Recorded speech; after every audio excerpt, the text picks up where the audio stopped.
Okay, so today I'm going to do more of the Hoverbike. I'm going to show you how to accelerate when you press the right mouse button. I'm going to show you how to add a little bit of a camera movement on the pitch so you can look up and down. And I'm also going to show you how to change the rotation of the Hoverbike so that it's flush with the slope of the terrain. So first of all, I'll show you how I already did everything ahead of time. It took me some time to figure things out, so I decided to do it first and then make the video. So for the mouse input, for the pitch, if I press play,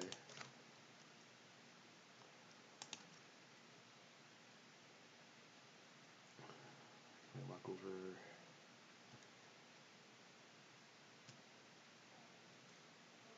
I mount it. So the camera by default is like this, but now with my yaw input, my pitch input, I can look up and down.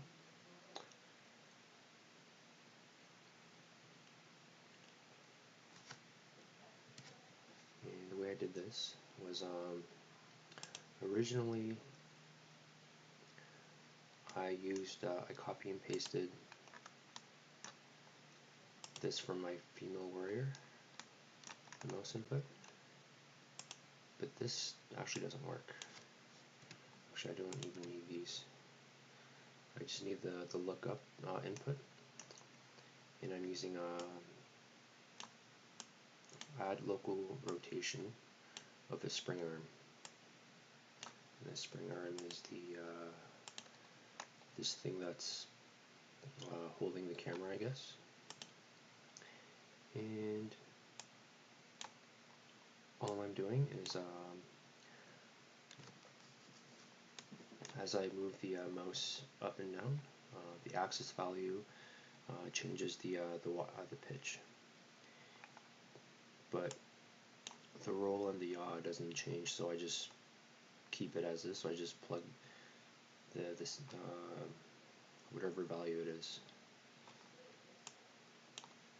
Okay, so that's the pitch. And another thing, the reason why this doesn't work is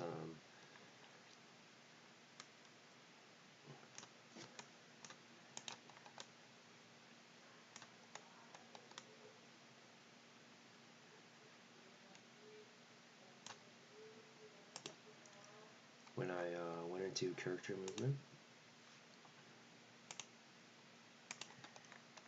and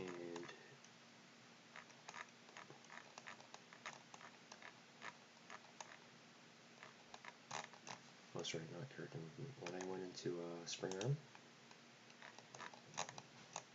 and then I checked use pawn control rotation, it adds the pitch rotation when I move the mouse up and down, but the only problem is the camera doesn't rotate with the Hoverbike. So the camera should always rotate with the Hoverbike. So if the Hoverbike turns left or right, then the camera should turn accordingly, but that wasn't really working, so I switched this back off and I used this method instead. So I think this is important for two reasons. Number one, you want to be able to look around a little bit. I didn't add the yaw rotation because the rotation is purely controlled by the W, A, S, and D keys. It's like the Hoverbike itself is controlled by those movement keys, but you still need some ability to look around a bit. So the only thing that was missing was the pitch. So that's one reason why it helps you look around more. But also, if you're not able to move if you're not able to rotate the pitch, then you're kind of stuck with this one view of the Hoverbike. But it also gives the option of like seeing like the different angles of the Hoverbike. And I know it's mostly of like a visual decision. It creates like this like visual variety as well, instead of just being stuck with like just one view of the Hoverbike. The next thing is the acceleration. Um, acceleration, again, I tried copying and pasting this running from the female warrior, but I forgot that in the female warrior the movement is added by these add movement inputs, but I forgot that in the Hoverbike, instead of using those like this node, the add movement input, I was using the set actor location. And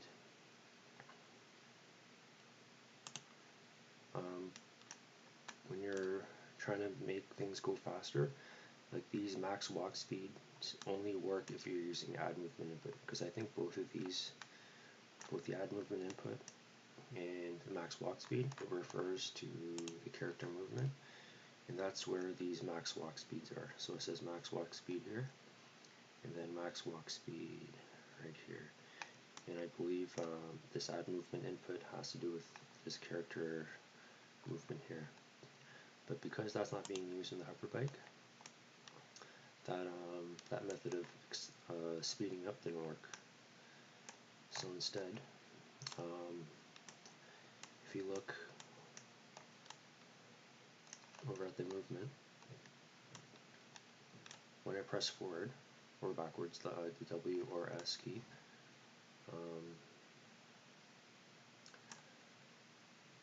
this value here was originally set to 100. So if you see my previous videos, this was 100, but instead I decided to create a forward speed, a variable, a float, and the default value is 100. So if I go back here, whenever the right mouse button is not pressed, then it stays 100, as you can see here. But if it is pressed, then it doubles to 2. So I press compile. Now I'm going to try this out. First I'm going to save all, and then I'm going to hit play.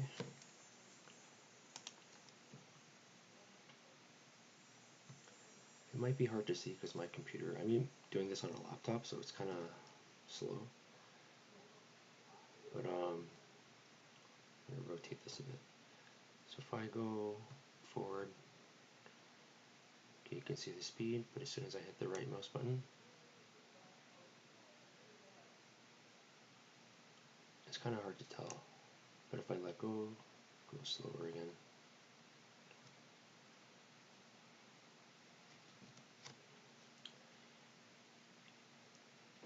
Okay, so that's that. The last thing that I wanted to do for this video was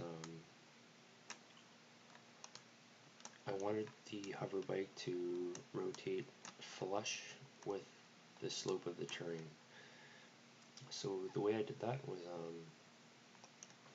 I used a trace, a line trace. So I created another tick. It's called rotate to terrain tick. It's constantly being fired by this event tick. And as this is fired, it's constantly doing this line trace. It starts at the capsule component world location. The reason why I chose the capsule is because if I choose the mesh, the transform is at the bottom, but if I think if I choose the capsule, it doesn't show the transform, but I do think that it transforms up in the center somewhere. So I want it to start here. I don't want it to start all the way down here. So I use the capsule, and I got the world location. That's where it begins. So I plug it in to start, and then it ends. I want it to end 100 units downwards. So it's the line trace goes straight downwards. So you do that by you start with the location and you add the up vector of the capsule component, but you give it a negative. I gave it negative 150 units because you want that. You don't want it to go up. You want it to go down. So that's how you determine the starting point and the direction of a line trace. This part I could not figure out myself, and I'm still trying to wrap my head around this. I actually got this from this YouTuber here. I don't know how to pronounce this, Mamonium, Unreal Engine Adapting Slopes. I believe in like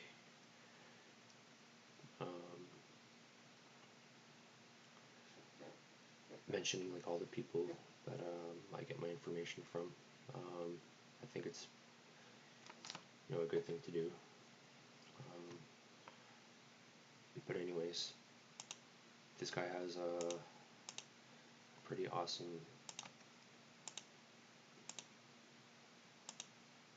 thing going here where I'm going to turn down the volume.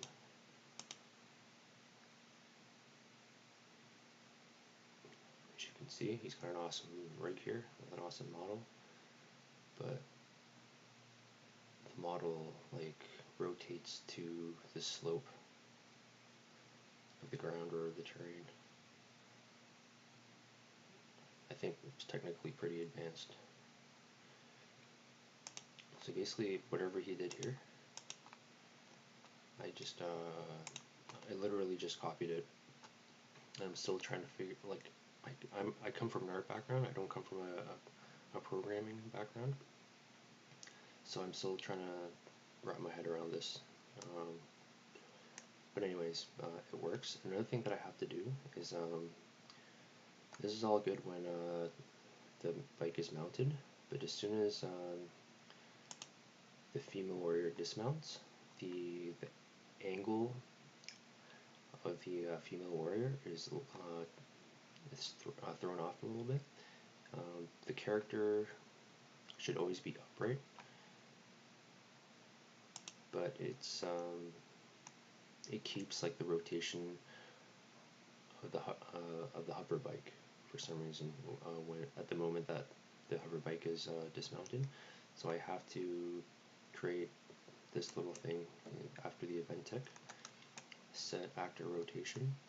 So I'm keeping the yaw, but I'm setting the roll and the pitch to 0. And it's the X and Y, the roll and the pitch, that keeps it upright, and it has to be constantly 0. So even at the beginning when she's not mounted, this is constantly firing, but it's especially important when she has just dismounted the hover bike, so that this fires. Okay, I'm just going to make sure everything's compiled. I'm going to save all.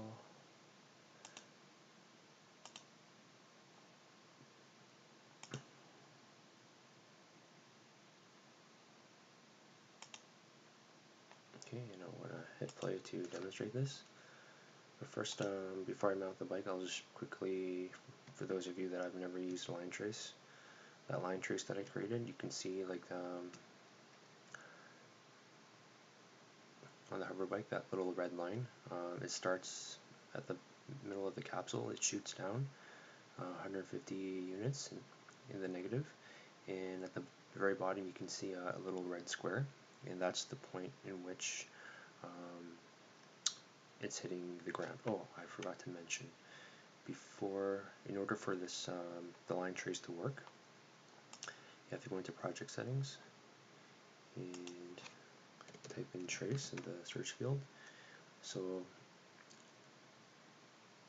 to create a new one, you just click on this new trace channel, but I've already created one called ground, and its default response is block. And after that's created, you have to select make sure the terrain is selected, and then under details, scroll down, and under collision, it's probably the collision presets is probably default, but just go to select custom, and then click this drop down, and then the ground trace that we just created, make sure that this is set to block, and that's how, if I press play,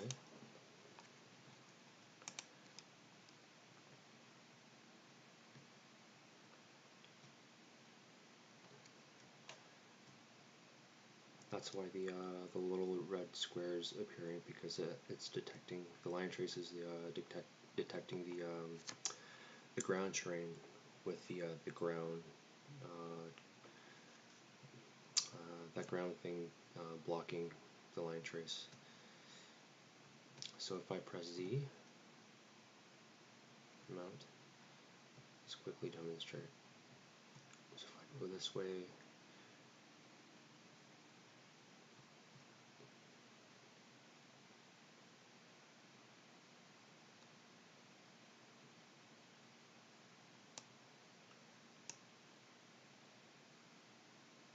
so I think this is a good spot right here. It's right on the side of this slope. So if I dismount, she's staying upright, which is good. But as you can see, if I walk around, the Hoverbike is flush with the slope of that very spot. And I think it does it like on all axes, so both the roll and the pitch. Okay, so yeah, I think that's pretty much it for this video. Yeah, I'll be adding more. I want to try add more stuff to this level, so please stay tuned for more videos. Okay, thanks.